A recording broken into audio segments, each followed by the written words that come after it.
Salutations, everyone. It's Rich Wilson. Welcome to Fantasy Baseball Live, or Just Prospect podcast.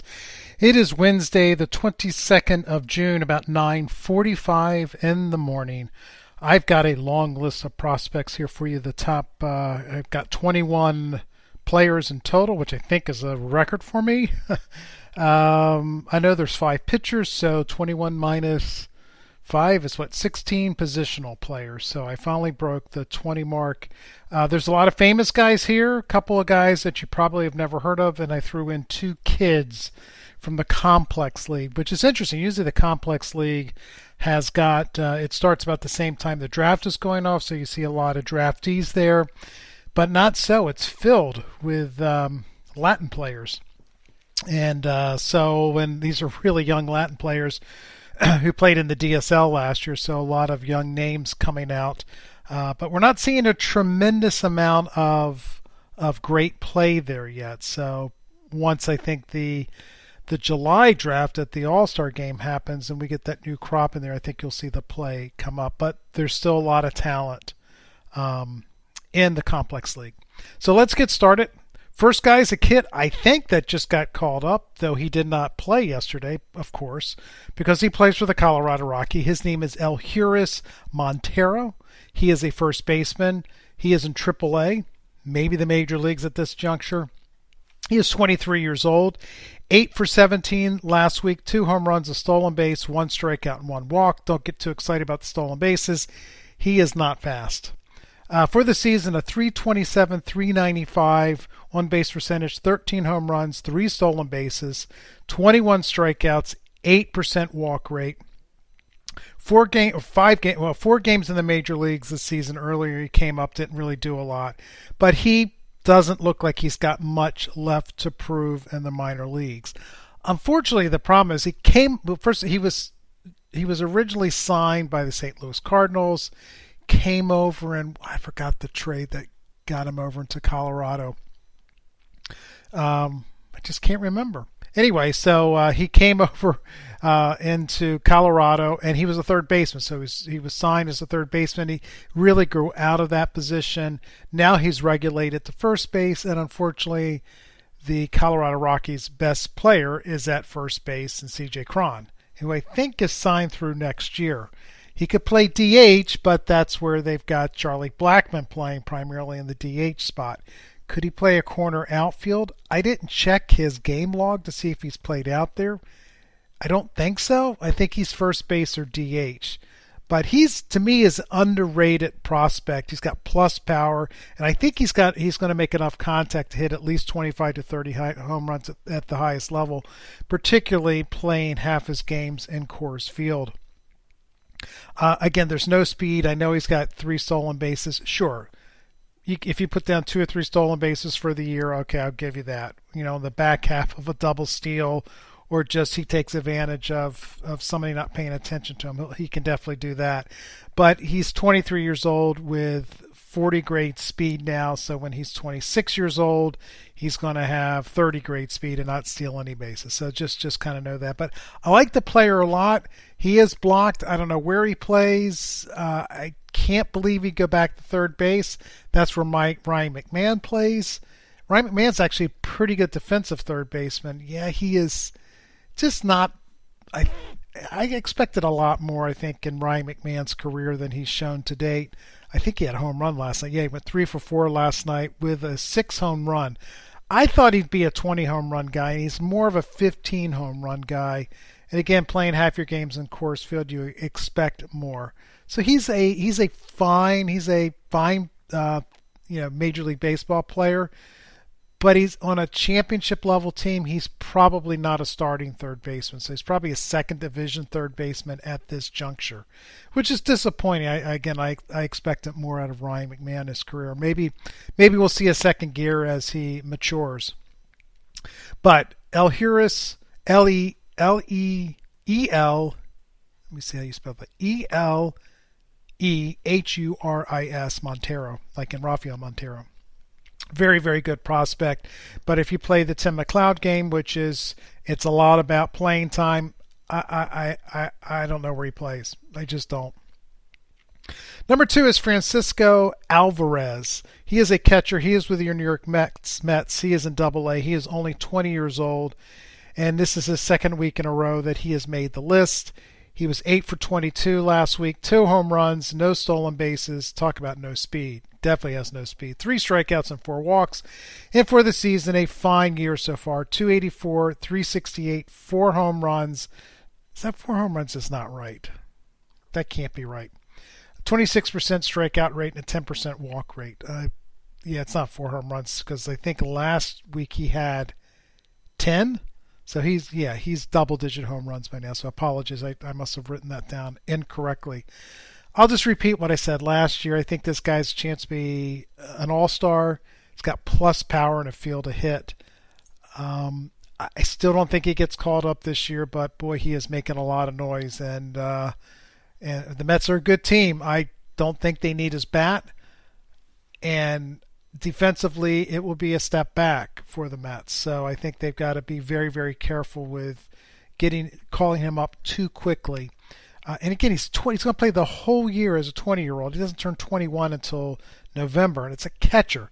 So even if he comes up next year as a 21-year-old, he's going to be a baby. He'll be one of the youngest players in the major leagues at the hardest position in catching.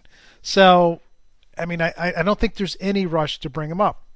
Doesn't mean anything, right? Doesn't mean that the Mets won't still bring him up. I just don't think the calculus is there to see him this year. But a really great prospect. And if you own him in a dynasty league, it'd be tough to trade him at this juncture. He is up at that level. I mean, if I went straight up for maybe a Wander Franco, maybe I would do that.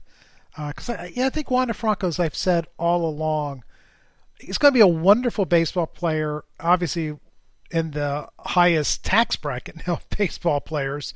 Well, he plays in Florida, so there's no state income tax. Well, you know what I mean. He's one of the highest paid baseball players, and I get it because the guy's going to be a hitting machine. If you tell me it's annually 300 batting average and 400 on base percentage, I wouldn't be surprised.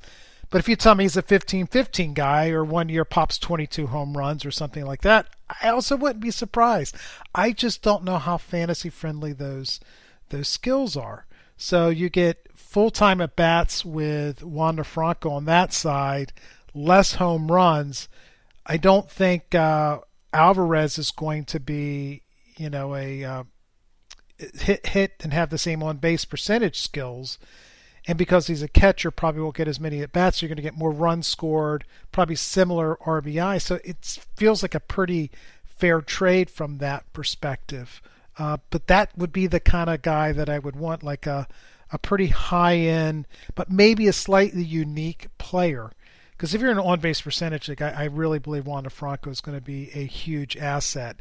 Though last time I looked, he is not playing now, but it was like a 320 on-base percentage, so wasn't doing as well as I think eventually can, because that guy's just a hitting machine. But Alvarez is going to be, top 6, 7, 5 catcher in the game. Number 3 is Ceddanne Rafaela. I don't know if this is the first time on the list. He was 7 for 23. He's first of all, he's outfielder with Boston. He's in Double-A. He is 21 years old. He is 7 for 23 this past week, 2 home runs, a stolen base, 5 strikeouts, and a walk. And for the season, 329 batting average, a 366 on base percentage. So you can see he doesn't walk much. 13 home runs, 15 stolen bases. Now I've got your attention, right? Let me repeat that. 13 home runs, 15 stolen bases. 15% strikeout rate and only a 4% walk rate. So yeah, 13 and 15, unless he gets hurt, I would think 2020 season is in the bag. And look, there'll probably be 10 guys in the minor leagues, 12 guys in the minor leagues that do this year. So we're talking a guy who has showing very, very good fantasy goodness. I write in his tool summary, he's one of the 2022 pop-up players with speed and high contact skills. So this is a plus runner. He's got above average power, good bat speed, probably a little bit more doubles power now than home run pop. But once he continues to get stronger, he's still a kid at 21 years old, adds a little bit more loft. I mean, I think we are looking at a 2020 guy. Obviously, the big look, and there's no perfect prospect, so I give you these balance, hopefully capsules and evaluations of players just so you know your parameters and know what the player is. He's very aggressive at the plate. I mean, a 4% walk rate is tough, right? I mean, that's a guy that's going to have to carry a very high batting average of balls in play. He has enough bat speed, enough speed to probably do that. But he could be a 270 batting average guy and a 310 on-base percentage guy. If you're playing an on-base percentage league, that's not good enough, right? So just know that there is that. So you got to make sure when you build a team and you decide to have Rafaela on your team, he might go 2020, which you would say, well, Wilson, I don't really care what his on-base percentage is. That rules. Totally get it, and that makes a lot of sense. But just know you got to have a high on-base percentage guy out there to probably compensate for his lower on-base percentage. So besides that, I mean, this guy has a chance to be a top 100 player for me. I mean, he is really moving up and already in Double-A. Red Sox clearly are very impressed and are moving him along very quickly. Number 4 is Curtis Mead, third baseman with Tampa, Double-A, 21 years old. He was 8 for 19, 4 home runs, a stolen base, 5 strikeouts, and 1 walk. And for the season, a 305 on-base, 305 batting average, a 395 on-base percentage, 10 home runs, 4 strikeouts, 10 home runs, 4 stolen bases, 18% strikeout rate, and a 10% walk rate. I just recently traded for Curtis Mead. I traded Alex Kirilloff for Curtis Mead and somebody else, another pretty good prospect. And I actually do like Alex Kirilloff, but I mean, looked at both those players I got were either in Double-A and one in Triple-A and Double-A. And I don't know, I was enticed by the future of these guys. I like Curtis Mead a lot. I have to tell you, wasn't completely convinced last year as everybody was adding them to their Dynasty League. And I'm going, gee, Curtis Mead, who is this guy, right? Like, it kind of popped up out of nowhere. He plays for Tampa, and it's like, is he going to be a 350 at-bat guy when he gets up to the big league? So I was a little, not sure of it, but this guy can hit. I mean, if you like Wander Franco, you got to like Curtis Mead. I mean, it's a very similar skill set that he could be a 300, 400 guy with 15 to 20 home runs and 10 to 15 stolen bases and a guy that hits number 2 or number 3 in a batting order. It's a very good player and a guy that I think will be a full-time regular in the big leagues. And he is the best, I believe, I haven't ranked the Tampa Bay Rays. I would assume he is the best offensive prospect in their system now. A guy that really broke out last year and is continuing to play very well. I mean, he's on pace for a 2010 season, maybe a 23-10 season. So there's a lot to like with Curtis Mead, now in Double-A. You figure Triple-A next year. I've got his arrival time at 2023-24. If it was a normal organization, it would be 2023. It could be 2022-23. But it is the Rays, so you've got to be a little conservative. Again, young kid, 21 years old, so he is actually really pushing the envelope with the Rays. Last player before we take a quick break, it is Jeremiah Jackson. He is a shortstop. He is with the Angels. He is in Double-A, and he is 22 years old. He's not playing full-time shortstop. They're moving him a little over the field, trying to find a place for him. 7 for 22, 4 home runs, no stolen bases, 5 strikeouts, and 2 walks. For the season, a 278 batting average, a 342 on-base percentage, 5 home runs, 2 stolen bases, and it's only been in 28 games. He did start the season off with an oblique injury. 25% strikeout rate, 8% walk rate. Jeremiah Jackson kind of burst on the scene in his draft year. I'm going to say it was 2019, where he hit 23 home runs, I believe, in short season ball. And I was like, wow, this guy's got serious power. And, that power has continued. 70 grade raw power. He's got some current speed.